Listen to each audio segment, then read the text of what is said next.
अरे कावेरी बहू, जरा जल्दी जल्दी कर, लंबी लाइन लगी हुई है मेहंदी लगवाने के लिए औरतों की। मेरा नंबर कब आएगा, कब की बैठी हूँ।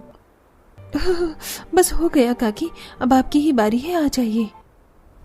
लगा दी मेरी बिटिया को मेहंदी? जी काकी लगा दी। अच्छा ठीक है, ये लो 10 रुपए बनते हैं ना? जी काकी। वो महिला कावेरी को 10 रुपए का नोट देके चली जाती है। कावेरी असंतोष भरे भाव से अपनी सास रेवती को देखकर बोलती है, माँ जी, हम इस ठंड के मौसम में इतनी मेहनत करके मेहंदी लगाते हैं। एक हथेली में मेहंदी रचाने में 1 घंटा लग जाता है और बदले में 10 रुपए का रेट मिलता है। इतने कम में कैसे पेट का गुजारा चलेगा? मगर कावेरी, 10 रुपए में मेहंदी लगाने के सिवा हम गरीब सास बहू के पास में कोई चारा नहीं बचा है। अभी हमें पैसे की सख्त जरूरत है। घर में खाली बैठने से तो अच्छा है कम से कम मेहंदी लगाने के बदले 10 रुपए का रेट तो मिल रहा है। ऐसा बोलकर दोनों सास बहू अपने दिल को संतोष दिलाती हैं। मगर इतने महंगे जमाने में जहां एक हाथ पर मेहंदी रचाने के हाई फाई रेट मिलते हैं, वहीं ये दोनों गरीब सास बहू इतने कड़कड़ाती ठंड में 10 रुपए में मेहंदी क्यों लगा रही हैं? ऐसी भी क्या मजबूरी है इनकी? जानने के लिए चलते हैं कहानी में थोड़ा पीछे। हे राम जी, एकदम से रात भर में ठंड कितनी ज्यादा बढ़ गई। कंबल के भीतर भी थरथराहट हो रही है। हाय। फटे कंबल में बुजुर्ग रेवती लगातार कपकपा रही है। वो कच्चा मकान ही ऐसे ठंड के कहर भरे मौसम में सास बहू के परिवार के सिर छुपाने का एकमात्र सहारा है। कावेरी जो कि गर्भवती है, वो चाय बना रही है। दोनों सास बहू काम की चर्चा करती हैं। अरे कावेरी बहू, आज कितनी ठंड है। आज घर में रुकना ही उचित होगा। चौक पर कोई नहीं आएगा इतनी ठंड में। ऊपर से तू पेट से भी है, सर्दी लग गई तो लेने के देने पड़ जाएंगे। सासू माँ, ठंड तो हर साल आती है, लेकिन ये पेट रोज खाना मांगता है। और ये शादी का सीजन ही तो हम दोनों गरीब मेहंदी वाली सास बहू को 2 पैसे कमाने का मौका मिलता है, इसे गंवा नहीं सकती। दोनों सास बहू इस विषय पर चर्चा कर रही होती हैं, तभी नरेश दर्द से कराते हुए कमर पकड़े काम पर जाने के लिए उठ खड़ा होता है। माँ। अरे नरेश, कहाँ चल दिया बेटा? अभी तेरा पीठ का दर्द में आराम नहीं है, घर पर ठहर जा। नहीं माँ, घर रुक रुक कर क्या करूँगा? जाऊँगा तो 2 पैसे कमा कर ले आऊँगा। आज अनाज का ट्रक आने वाला है, सारी अनाज की बोरी उतार कर गोदाम में रखवाना है। तभी एकदम से नरेश जैसे ही घर से निकलता है, उसे जानलेवा दर्द उठता है। वो जमीन पर चित्त होके गिर जाता है। दोनों सास बहू रोने लगती हैं। अजी उठिए ना, क्या हो गया आपको? बाजी देखिए ना, इनको क्या हो गया? मेरा दिल बैठा जा रहा है। नरेश, नरेश बेटा आगे खोलना बहू, घबरा मत, चल इसे अस्पताल ले चलते हैं। दोनों सास बहू नरेश को अस्पताल लाती हैं, जहां डॉक्टर कहते हैं, देखिए मैंने आपके पति का एक्सरे किया है। लंबे वक्त से भारी वजन उठाने के चलते इनके पीठ की हड्डी में पानी भर गया है। तुरंत ऑपरेशन करना होगा। ऑपरेशन में लगभग 1 लाख रुपए का खर्चा लगेगा। आप काउंटर पर पैसे जमा करवा दीजिए। लेकिन बेचारी गरीब सास बहू के लिए 1 लाख रुपए की रकम अदा करना उनके बस की बात नहीं होती। डॉक्टर साहब, हमारे पास इतने पैसे नहीं है, मेरे बेटे को बचा लीजिए। देखिए माँ जी, आपके बेटे के पास ज्यादा से ज्यादा 6 महीने का वक्त है। उससे पहले ऑपरेशन के इलाज के लिए पैसे ले आइए, फिलहाल इन्हें ले जाइए। दोनों सास बहू चिंता में डूबी हुई घर आती हैं। माँ जी, खाना खा लीजिए, सुबह से आपने कुछ नहीं खाया। तूने भी तो नहीं खाया बहू, तू जाके खा ले, मेरी तो भूख मर गई है। हे भगवान, मेरी औलाद का रोग मुझे लग जाए, उसे चंगा भला कर दे। अरे ये गरीबी भरा जीवन क्या कम था जो तू अब हमसे ऐसा इम्तिहान ले रहा है। भगवान, तू सच में पत्थर की मूरत है, मूरत। गरीबों का कोई खुदा और कोई मसीहा नहीं है। गरीब केवल अपने भाग्य से जीता है और अपने भाग्य से मरता है। रेवती अपने बेटे की बीमारी के बिस्तर पर पड़ा देखकर बिलक बिलक कर रोने लगती है। तभी उसका नादान पोता उसे चुप करवाता है। चुप हो जाओ दादी माँ, देखो ना दादी माँ रो रही हैं, उन्हें चुप करवाओ ना माँ, नहीं तो मैं भी रो दूंगा। माँ जी, अब तो मुसीबत आ गई है, हमें इसे भगा नहीं सकते। अभी शादी का सीजन है, हम दोनों मेहंदी लगा के जो कमाएंगे उससे उनका इलाज करवा लेंगे। अगले दिन कावेरी ठंड में खुले आंगन में काफी सारी मात्रा में मेहंदी पीस कर कीप तैयार करती है और दोनों सास बहू चौक पर मेहंदी लगाने पहुंचती हैं, जहां एक स्टैंडर्ड दुकान के बाहर सस्ते रेट में मेहंदी लगाने का बोर्ड लगा था और अंदर औरतों की भीड़ जमा थी, जहां हीटर की गर्माहट में औरतें मेहंदी लगवाने के इंतजार में खड़ी थी। आ जाओ बहनों, और भरी हथेलियों की मेहंदी लगवाओ केवल 100 रुपए में। चाइनीज मेहंदी, इसके आगे रचना मेहंदी भी फेल है। ना घंटे तक लगाने का झंझट, ना सूखने का। अरे फिर तो मुझको लगवानी है। ओ भैया, मेरे दोनों हाथों पे लगा दो। हाँ हाँ, क्यों नहीं, आइए आइए आइए, अंदर आइए, फ्री में हीटर की गर्माहट का आनंद लीजिए और मेहंदी लगवाइए, आइए। एक तरफ जहां मेहंदी वाला अंदर ले जाकर चाइनीज मेहंदी लगाकर मुनाफा कमा रहा था, दोनों गरीब सास बहू ठंड में ठिठुरते हुए उसका मुंह ताक रही थी। दोनों की आंखों में आंसू थे। बहू, हम दोनों गरीब सास बहू की कमाने की इकलौती उम्मीद भी टूट गई। कोई भी औरत हमसे मेहंदी नहीं लगवा रही। इस मेहंदी वाले ने हमारे पेट पर लात मारा है। अब कैसे, क्या होगा? ऊपर से ठंड का मौसम है। यही चिंता मुझे भी खाई जा रही है माँ जी। इस मेहंदी वाले ने हम दोनों गरीब सास बहू की मेहंदी का रेट गिरा दिया। पूरे दिन ठंड में चौक पर बैठी बैठी दोनों सास बहू निराश मन लिए घर लौट आती हैं। इसी तरह वो अगले दिन भी प्रयास करती हैं, लेकिन कोई नहीं आता। घर का राशन भी अब खत्म हो जाता है। घर में अन्न का एक दाना नहीं है। ऐसी गरीब परिस्थिति तो कभी नहीं आई थी। तभी पड़ोसन ललिता आती है। अरे ओ कावेरी बहन, मुझे मेरे भाई की शादी में जाना था। तुम अगर खाली हो तो मुझे मेहंदी लगा दोगी क्या? अब काम ही क्या बचा है ललिता, भूखों मरने की नौबत आ गई है। खैर छोड़ो, तुम आओ, मैं मेहंदी लगा देती हूँ। कावेरी ललिता के दोनों हाथों पर मेहंदी रचा देती है। कावेरी, तुम तो मेरे घर के हालातों को जानती हो। तुम्हें देने को मेरे पास ज्यादा तो नहीं है, लेकिन सुहाग की मेहंदी यूं ही नहीं लगवाती। 10 रुपए देकर शगुन कर रही हूँ। शुक्रिया ललिता। वैसे तुम कोठी में काम करती हो ना? अगर किसी घर में विवाह समारोह में मेहंदी लगाने का काम हो तो हमें जरूर बताना। हाँ, वो मेरी मालकिन के घर में उनकी इकलौती बेटी की शादी है। वैसे तो वो हाई फाई लोग हैं, लेकिन तुम बहुत ही बढ़िया डिजाइन की मेहंदी लगाती हो। उन्हें काफी पसंद आएगा। तुम चलो, मैं बात करवा दूंगी। ललिता मेहंदी लगवाकर कावेरी को अपनी मालकिन कामिनी के घर लाती है और बात करवाती है, लेकिन कावेरी की गरीब वेशभूषा को देखकर कामिनी मुंह बनाकर बोलती है, देखो, मेरी बेटी की शादी है और शादी में बहुत ही स्टैंडर्ड रिश्तेदार आने वाले हैं, तो ये पुरानी फीकी साड़ी नहीं चलेगी। तुम्हें मेहंदी के फंक्शन में ग्रीन कलर की साड़ी पहन कर आनी होगी और एक आध डिजाइन बनाकर दिखा दो। मुझे भी पता लग जाएगा कैसी मेहंदी लगाती हो। जी जी मालकिन। कावेरी तुरंत ही कागज पर तरह तरह की मेहंदी डिजाइन बनाती है, जो कि कामिनी को पसंद आ जाता है। ठीक है, तुम कल आ जाना। काफी रिश्तेदारों को मेहंदी लगानी है, तो रेट क्या लोगी? मालकिन, मैं अपने हाथों से मेहंदी पीस कर तैयार करती हूँ। काफी मेहनत लगती है। अगर बेल डिजाइन लगाना होगा तो 10 रुपए एक साइड का होगा, और भरी हथेली की मेहंदी आगे पीछे लगानी है तो एक हाथ का 50 रुपए और दोनों हाथों का 100 रुपए दे दीजिएगा। कामिनी कावेरी को मेहंदी लगाने के लिए बुक कर लेती है। अगले दिन बेतहाशा ठंड और बरसात भी पड़ती है। हे भगवान, इस बरसात ने सारा काम खराब कर दिया। बहू अब कैसे जा पाएंगे? माँ जी, कुछ पाने के लिए कुछ खोना तो पड़ता ही है। चलिए चलते हैं। दोनों सिर पर बोरी ओढ़कर सनसनाती ठंडी हवा में ठंड की मार झेलते हुए शादी के घर में पहुंचती हैं।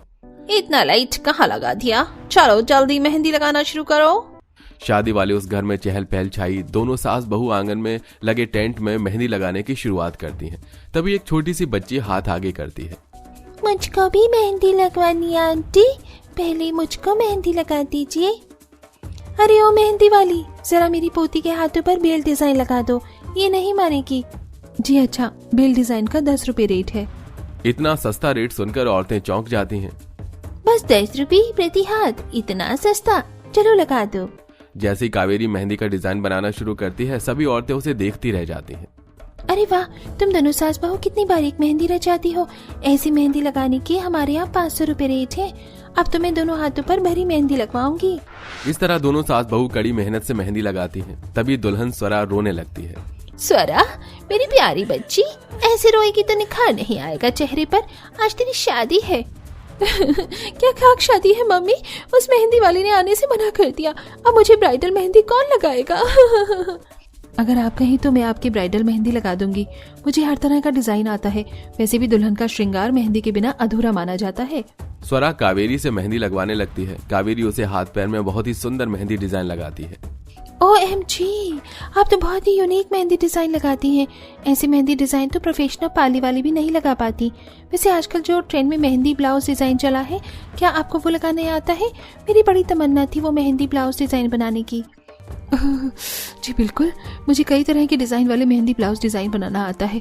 बोट नेक, दुल्हन गला, हर तरह का। स्वरा अपने लिए एक डिजाइन चुन लेती है और दोनों सास बहू एक साथ मिलकर मेहंदी ब्लाउज डिजाइन बनाती हैं, जो पूरा होने पर बहुत ही खूबसूरत लगता है, जिसके बदले में कामिनी खुश होकर दोनों को 10,000 रुपए देती है। ये लो, तुम दोनों सास बहू की मेहंदी का रेट 10 रुपए नहीं बल्कि 10,000 दे रही हूँ। बहुत ही खूबसूरत मेहंदी रचाई है तुमने, ऐसा हुनर हर किसी में नहीं होता है। जी शुक्रिया बहन जी। दोनों ठंड में कांपते हुए पैसे लेके घर आती हैं। वहीं स्वरा अपनी मेहंदी डिजाइन सोशल मीडिया पर पोस्ट करती है, जिसके द्वारा दोनों सास बहू को काफी सारे ब्यूटी पार्लर वाली शादी के सीजन में ब्राइडल मेहंदी लगाने के लिए अपॉइंट करती हैं, जिससे दोनों सास बहू के पास अब काम ही काम था और अब वो पैसे जोड़कर नरेश का इलाज करा लेती हैं और सब खुशी खुशी रहते हैं। प्रीति और कोमल दोनों अपना बनाया हुआ दावत के लिए खाना लाकर टेबल पर रखते हैं। अरे वाह प्रीति बहू, तुम्हारे खाने से तो काफी अच्छी खुशबू आ रही है। और कोमल बहू, ये क्या, तूने दाल चावल वही बनाकर रख दिया?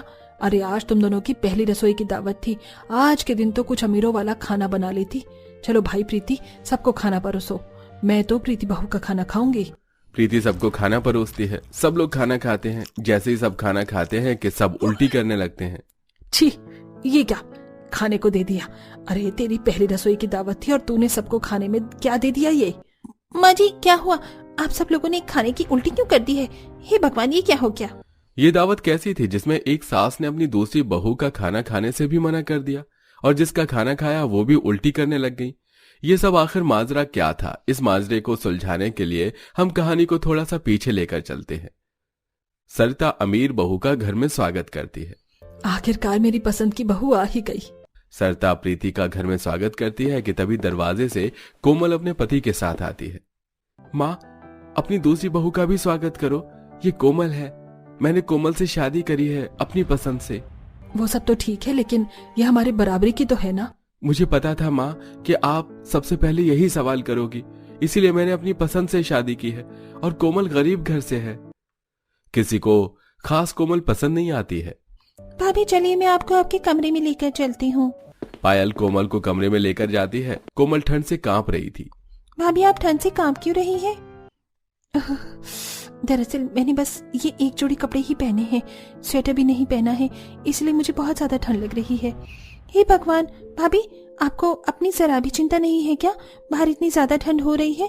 अरे एक तो कपड़े में भी ठंड नहीं रुकती है और आपने बस एक कपड़े पहने हैं। मैं आपके लिए जल्दी से स्वेटर लेकर आती हूँ।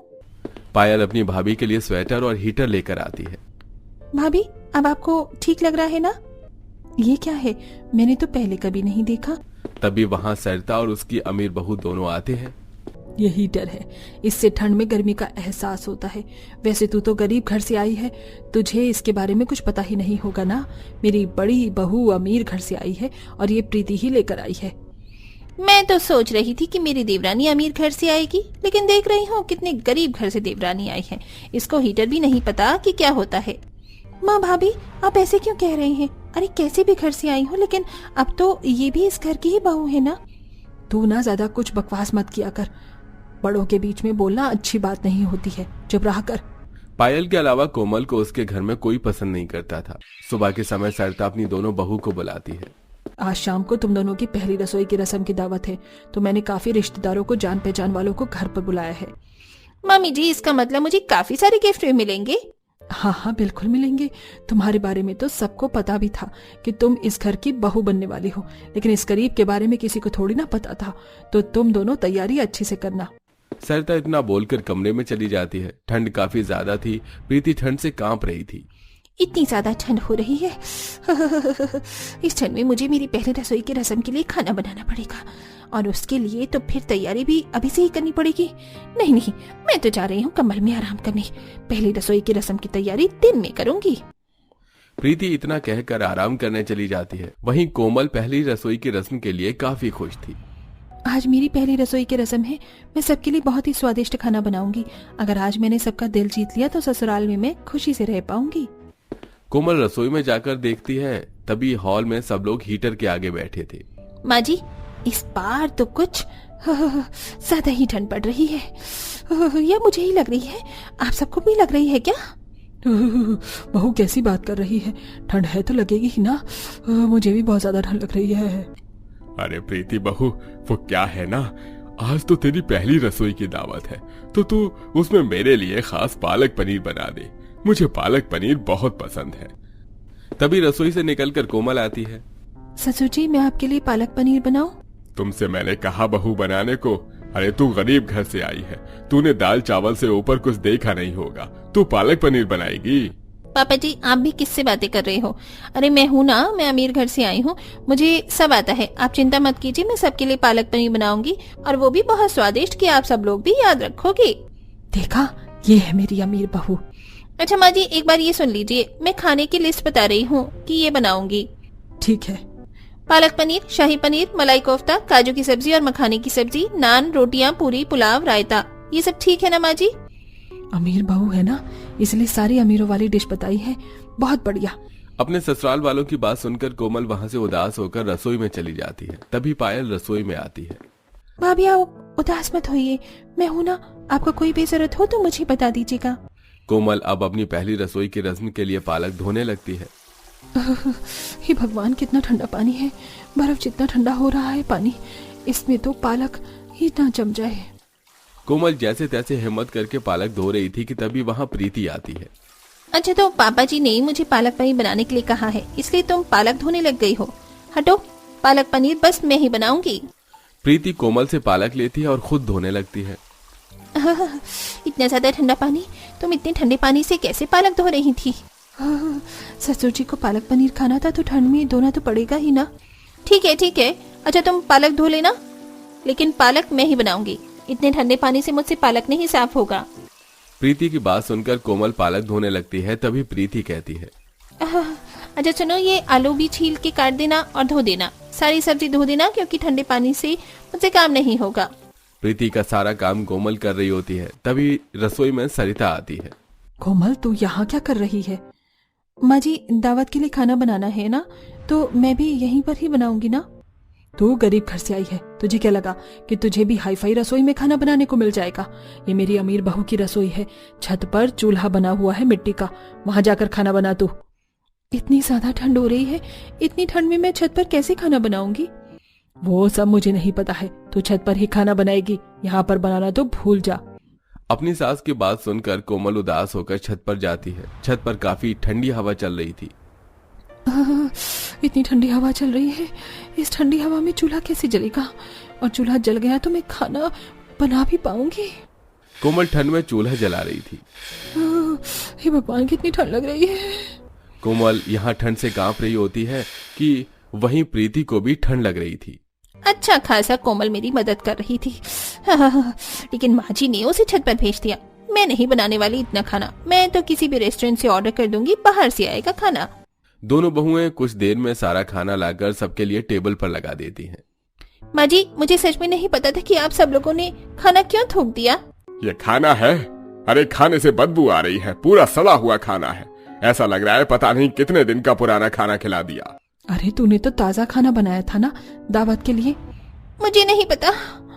दरअसल माँ जी, इसमें प्रीति की कोई गलती नहीं है, मुझसे ही खाने में कुछ गलत गिर गया था, इसलिए खाना खराब हो गया। कोमल अपनी जेठानी का पक्ष ले रही थी। ये सब देखकर को प्रीति और बाकी घर वालों का मन बदल जाता है। बहू, तुझे अच्छे से पता है ना कि तूने कुछ भी नहीं किया, फिर भी तू अपनी जेठानी का पक्ष ले रही है, और सर्दी में खाना खराब भी नहीं होता है।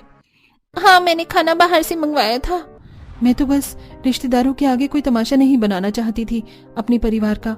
माँ जी, आज हम दोनों की ही पहली रसोई की रस्म की दावत है, भूल चूक माफ करके दावत पर ध्यान देते हैं। सच में बहू, मुझे नहीं पता था तेरा दिल इतना साफ है, हमने तेरे साथ इतना गलत किया, फिर भी तू दिल में कोई भी रंजिश नहीं रख रही है। मुझे भी माफ कर दो, मैंने तुम्हें नीचे दिखाया। मैं तो दाल चावल ही खाऊंगा। मैंने ससुर जी आपके लिए पालक पनीर भी बनाया है। सब लोग खाना खाने बैठते हैं और सब बड़े चाव से पहली रसोई की रस्म की दावत भी खाते हैं।